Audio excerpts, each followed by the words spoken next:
Good morning. Welcome back to the learning of English. Today, we will take a new topic in your Everyday English grammar book.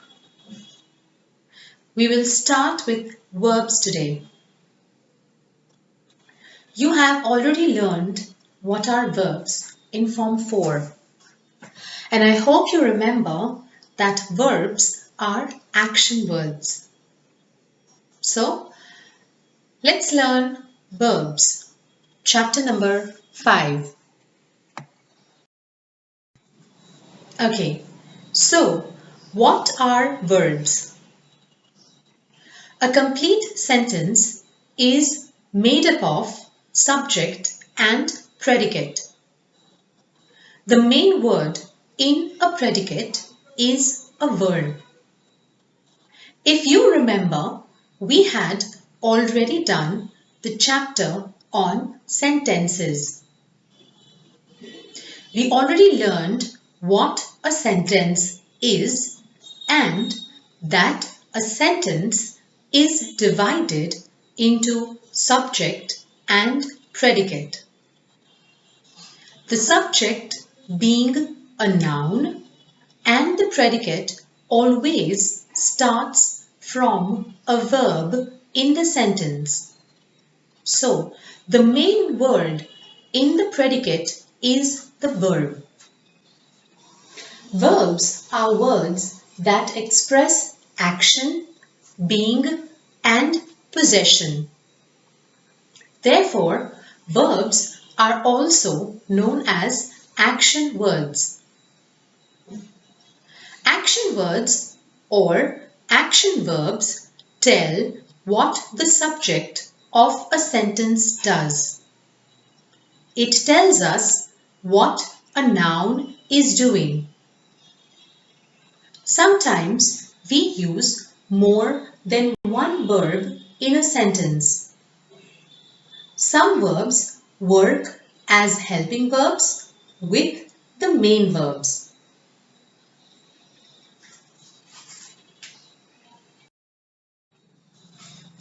The action verb is divided into two, physical action and mental action. As humans and animals, we have actions both physically and mentally. A physical action tells us about an action that can be seen. For example, jump and smile. A mental action tells us about an action that cannot be seen. For example, think and forget. So action words are physical as well as mental.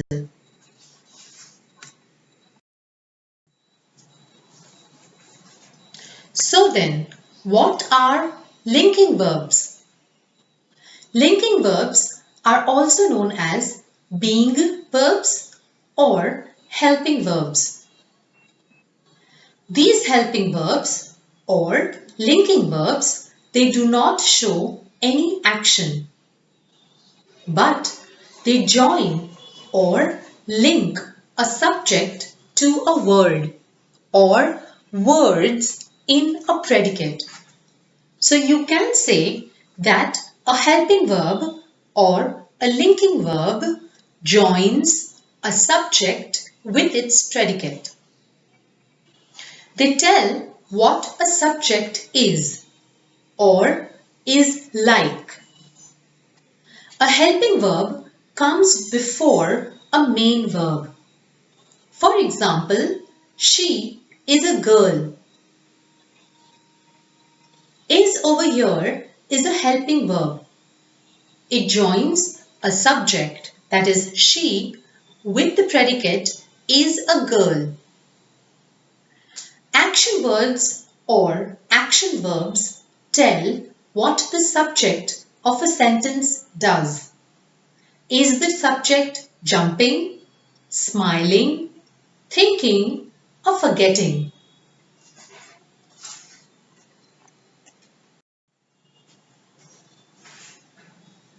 We have common linking verbs or helping verbs that we can use in a sentence. They are divided into three main categories. The first category is to be verbs. These to be verbs are divided into many other verbs which can be used for present tense, past tense or future tense. Is, am, are, was, were, shall be, will be, just the verb be, being and been. The second type of linking verb or the helping verb is to have. It's divided into three categories: has, have and had. The third linking verb is to do, which includes do, does and did.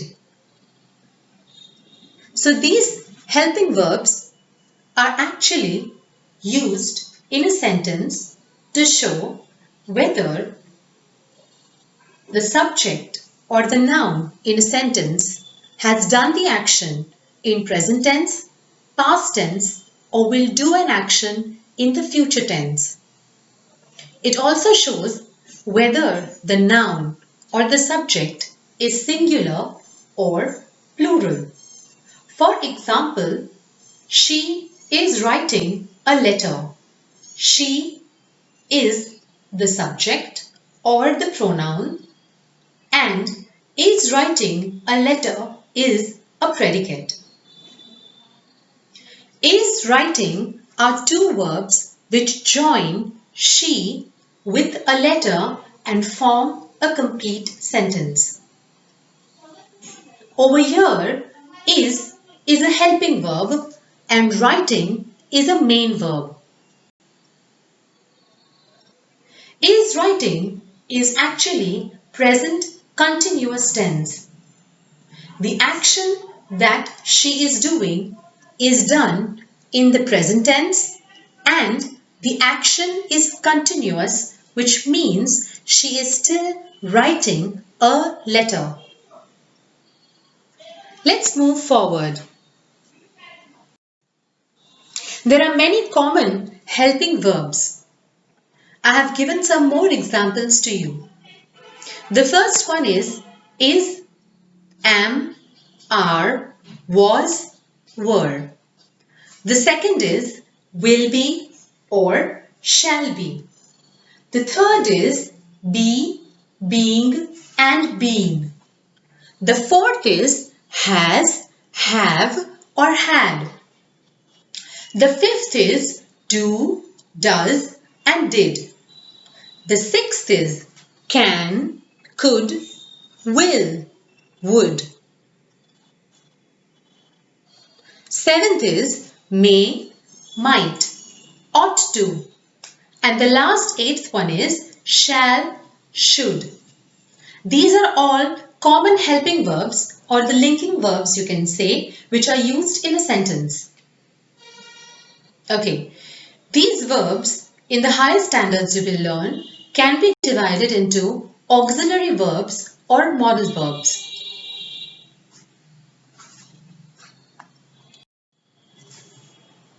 The next part of verb says that it has to agree with the subject. Therefore, we come to the topic of subject-verb agreement. It simply says that a subject must agree with the verb, or the verb must agree with its subject in terms of number and person. A singular subject or a singular noun takes a singular verb. A plural subject or a plural noun takes a plural verb. The verb am is only used with the pronoun I. Let's see an example. The dog barks. The dog is the subject and barks is the verb. It's a complete sentence without any helping verb. The dog is a singular noun or a singular subject. The verb that we use also has to be a singular verb. Therefore, we add s to the verb to make it singular. The dog is the subject and barks is the predicate. The dog barks. The noun and the verb, they both agree to each other so that the sentence is complete and correct. So a singular noun will always have a singular verb. Now let's take the other example. The dogs bark. In this sentence, our subject has turned into plural. The noun dogs is plural. Therefore, we should add a plural verb. So, we remove s from the verb to make it plural. The dogs bark. The subject, the dogs, is plural and the predicate or the verb bark is also plural. Therefore, the subject and the verb agree with each other and make a complete sentence. Do not confuse yourself. We are not talking about singular and plural nouns. We are talking about singular and plural verbs. In singular and plural verbs, we add s when the verb is singular and we remove s when we want a plural verb. I hope you understood this short chapter of verbs. So now we move on to the practice. In your textbook, you have exercises to solve. I want you to solve the exercises given on page number 20 and 21. If you have any doubts, you can refer to the theory, the subject matter that is given in your textbook, or you can again watch the video for better understanding. Thank you for watching this English learning video. Please subscribe to the channel that is given below on YouTube. And also follow the playlist so that you can re-watch and relearn or watch and learn the videos ahead. See you.